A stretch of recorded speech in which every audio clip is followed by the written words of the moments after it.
Para empezar, Miguel Hidalgo no era este señor. Este no es el padre de la patria. Ah, chinga, ¿cómo de que no? Te estarás preguntando. Si su cara está en todos lados.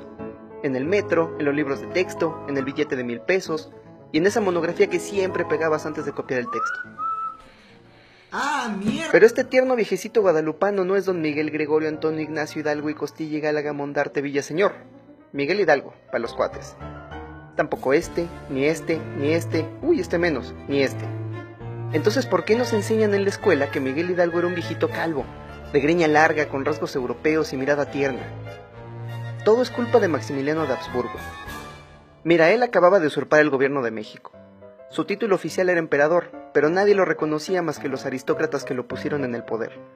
Maximiliano necesitaba legitimidad, necesitaba símbolos patrios asociados a su corona, que la gente pudiera mirar y decir, no, pues sí, Maximiliano es el chido.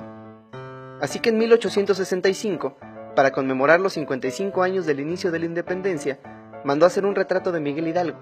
Se lo encargó un tal Joaquín Ramírez, el pintor oficial de la corona. Esta es la bronca. Miguel Hidalgo nunca fue retratado en vida. Era el siglo XIX, así que la fotografía no existía y los retratos al óleo solo se reservaban para los personajes más importantes: generales, gobernadores, obispos y virreyes. Miguel Hidalgo era un cura de parroquia, peleado con todos los obispos por sus ideas revolucionarias. ¿Quién le iba a andar haciendo un retrato al óleo? No solo eso. Una vez que comenzó la guerra de independencia, el gobierno de la Nueva España prohibió hablar de él o de sus ideas. Durante más de 10 años, si te cachaban hablando de Miguel Hidalgo, podían ejecutarte por traición. Se supone que Ramírez fue a Guanajuato y preguntó, pero habían pasado más de 50 años desde la muerte de Miguel Hidalgo, en una época en la que si llegabas a 40 ya eras considerado viejo. ¿A quién le pudo haber preguntado? Cuentan las malas lenguas que Ramírez le pidió a un amigo suyo que posara para el retrato. Agarró a su compa, que era un botánico alemán, y le dijo, hoy vas a ser Miguel Hidalgo. Y ¡pum! 150 años más tarde, cada 15 de septiembre los niños van y se disfrazan de un botánico de la corte de Maximiliano. Entonces, ¿cómo era Miguel Hidalgo? Muchos dicen que es el de esta litografía del italiano Claudio Linetti, que aparece en su libro Trajes civiles, militares y religiosos de México. Aquí se ve bien distinto. No viste como si vendiera chocolate de mesa, sino como el general que era. Lamentablemente este tampoco es Miguel Hidalgo. Se acerca, pero esta litografía es de 1825, 14 años después de que el retratado ya había muerto. El único retrato de Miguel Hidalgo que le hicieron en vida es esta estatuilla que se exhibe en el castillo de Chapultepec. Se le hizo un imaginero de Querétaro después de que los insurgentes ganaron la batalla de las Cruces. En un artículo del diario El Imparcial, publicado en septiembre de 1900, se describe esta estatuilla como el único retrato auténtico de Hidalgo que se conoce. Tiene piel morena, nariz ganchuda y un traje barato. Luce más como el mestizo argüendero que era y menos como el amigo alemán de Maximiliano. Casi todo lo que nos contaron de Miguel Hidalgo es falso, como este estandarte. Aparecen todas sus representaciones, hasta parece que Miguel Hidalgo nunca salía de casa sin él. Y el caso de esta pintura en específico es bien curioso porque está expuesto justo detrás del estandarte real. La Virgen que Miguel Hidalgo cargaba en batalla era un cuadro enorme. Se la robó de la iglesia de Atotonilco en una de las primeras poblaciones que liberó.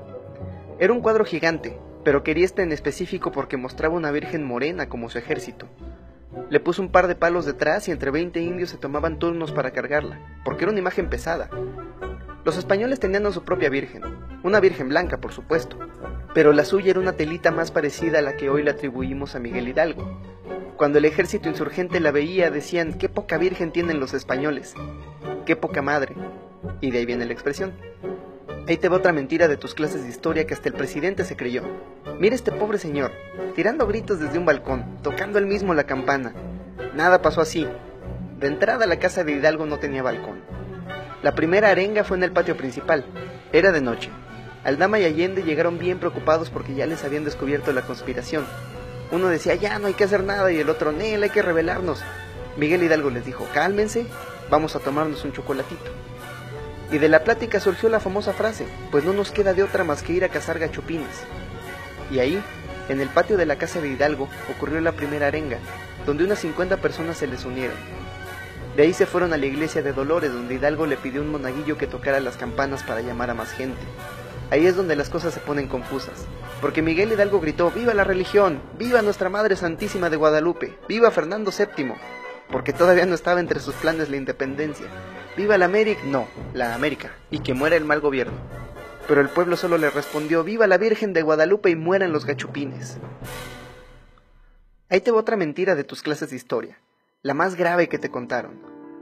Dice tu profesor con alma de contador que Miguel Hidalgo se levantó en armas por un asunto de impuestos, que no pudo pagar, que le embargaron unas tierras, ni madres, ni los contadores dan la vida por impuestos. A la SEP se le olvida que Miguel Hidalgo era un viejo cabrón. Hidalgo era demasiado listo y viejo para ser un cura de parroquia. Estaba ahí porque siempre se estaba metiendo en pedos con sus superiores. Él solía decir que la Biblia no debe ser leída de rodillas y con devoción, hay que leerla con libertad de entendimiento. En la Nueva España, donde te quemaban si al vecino se le ocurría que eras bruja. Hidalgo era un tipo sabio. Además de español hablaba latín, como los pensadores clásicos, italiano como los renacentistas, francés como los autores de la Revolución Francesa. Pero además hablaba tarasco, náhuatl y otomí, como sus feligreses. Estaba atrapado entre dos mundos. Por un lado conocía las ideas revolucionarias más avanzadas de su época. Por el otro había visto todo el dolor que los españoles le ocasionaban a su pueblo. Su lucha era real. Miguel Hidalgo no estaba luchando por impuestos. Y era cabrón. Su ejército saqueaba las haciendas, destruía las minas. Cada que llegaba una población abría las cárceles, que solían estar llenas de indígenas y pobres. Liberaba a los presos y les decía: hijos míos, sed libres. Su justicia no es nuestra justicia. Se refería a la justicia del sistema, esa que te castiga por ser indio y por ser pobre. Por eso lo censuraron, por eso nos lo cambiaron, por eso el logo de mi delegación es un chapulín y no un viejo cabrón rompiendo cadenas, porque como dice aquella inscripción en la base de la estatua del Pípila, aún hay otras alhóndigas por incendiar. El problema es que ahí se imprimen nuestros libros de historia.